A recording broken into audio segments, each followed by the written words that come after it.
সকলোলৈ মাঘ বিহুৰ শুভেচ্ছা জনাইছোঁ। আহকচোন আমি মাঘ বিহুৰ কাৰণে প্ৰস্তুত কৰোঁ এক নতুন ধৰণে ঘিলা পিঠা বৰপিঠা যি বুলি কয়। আজিকালি বেছিভাগ মানুহৰে ডায়েবেটিছ বা চুগাৰৰ বেমাৰ, সিহঁতৰ কাৰণে সিহঁতৰো পিঠা খাবলৈ বৰ মন যায়। আহকচোন তেওঁলোকৰ কাৰণে আমি বহুত সহজ পদ্ধতিত আৰু মিঠা নোহোৱাকৈ প্ৰস্তুত কৰোঁ।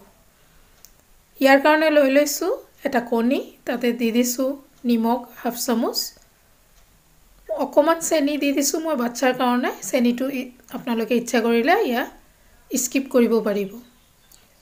এয়া লৈ লৈছোঁ দুটা কেঁচা জলকীয়া, এটা ৰঙা আৰু এটা গ্ৰীণ। এই দুটা মই সৰু সৰুকৈ কাটি লৈ আছোঁ, গুটিবোৰ পেলাই দিছোঁ। এইখিনি ধুনীয়াকৈ কাটি লোৱাৰ পিছত এয়া ধনিয়া পাত লৈ লৈছোঁ। ধনিয়া পাতখিনিও মই ধুনীয়াকৈ কাটি লৈ লওঁ।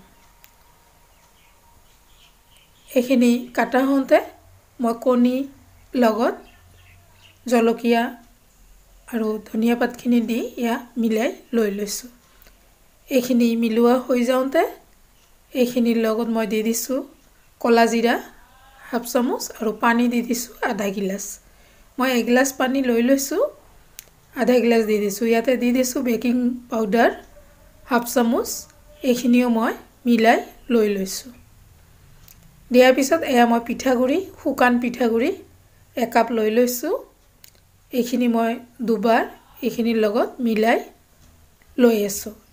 এইখিনি মিলোৱা হৈ যাওঁতে ইয়াতে দি দিছোঁ ময়দা হাফ কাপ।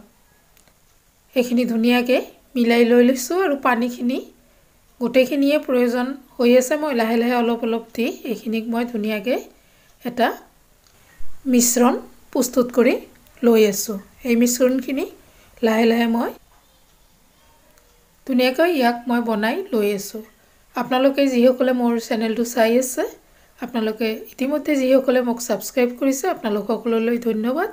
আৰু যিসকলে নতুনকৈ চাই আছে আপোনালোকে ছাবস্ক্ৰাইব কৰি লগতে লাইক, কমেণ্টছ আৰু শ্বেয়াৰ কৰি মোক আগবাঢ়ি যোৱাত সহযোগ আগবঢ়াব। এয়া মই লৈ লৈছোঁ গাজৰ। এয়া গাজৰ অকণমান মই ইয়াক ধুনীয়াকৈ ৰুকি লৈ লৈছোঁ। এয়া মই বহুত বেছি দিয়া নাই, অকণমান দিছোঁ। আৰু এয়া বিটখিনিও মই ধুনীয়াকৈ মিহিকৈ কাটি লৈছোঁ আৰু ই বৰ ৰঙচুৱা, সেইকাৰণে মই ৰংখিনি ধুই লৈ লৈছোঁ যাতে মোৰ পিঠাগুড়িৰ ৰংটো ঠিকে থাকে। এইখিনি সম্পূৰ্ণ মিলাই লৈ লৈছোঁ আৰু ইয়াক মই ঢাকনা মাৰি আধা ঘণ্টাৰ কাৰণে থৈ দিছোঁ। এয়া মই আধা ঘণ্টাৰ পিছত ঘূৰি আহিছোঁ আৰু এইখিনিক আৰু এবাৰ মই ভালদৰে লৰাই চাই আছোঁ। এইখিনি শুকান পিঠাগুড়িৰ কাৰণে অকণমান টান হোৱা যেন লাগিছে। মই আৰু অকণমান পানী দি ইয়াক ধুনীয়াকৈ অকণমান ঢিলাকৈ মাৰি লৈ লৈছোঁ। এয়া মাৰা হৈ গৈছে। এয়া বৰপিঠা যেনেকৈ বনোৱা হয় তেনেকৈয়ে মই বনাই লৈ লৈছোঁ। এয়া কেৰাহী বহাই দিছোঁ, কেৰাহীত মই তেল দি দিছোঁ আৰু মই এটা দালি লোৱা হেতা এখন লৈ লৈছোঁ। তাতে তেল উঠাই গৰম তেলত মই এইখিনি মিশ্ৰণটো দি দিছোঁ আৰু এইখিনি মই ধুনীয়াকৈ হৈ যাওঁতে ইয়াক তেলত দি আকৌ এটা দি দিছোঁ। এনেকৈয়ে মই পিঠাখিনি ভাজি ল'ম। আৰু চাওক কি ধুনীয়া কালাৰ হৈছে। মজলীয়া জুইত এয়া ভাজিব লাগিব, নহ'লে ই ভিতৰত কেঁচা থকাৰ ভয় থাকিব। গতিকে মজলীয়া জুইত ধুনীয়াকৈ ইয়াক লাহে লাহে সম্পূৰ্ণকৈ ভাজি লৈ ল'ব লাগিব। এয়া মই আপোনালোকক বহুতকেইটা ভাজা দেখাই আছোঁ। মই এটা হওঁতে আৰু এটা লগতে দি দিছোঁ। এনেকৈয়ে মই সম্পূৰ্ণকৈ পিঠাখিনি ভাজি উঠাই লৈ আছোঁ। ইতিমধ্যে মোৰ পিঠা সম্পূৰ্ণ ভাজা হৈ গৈছে।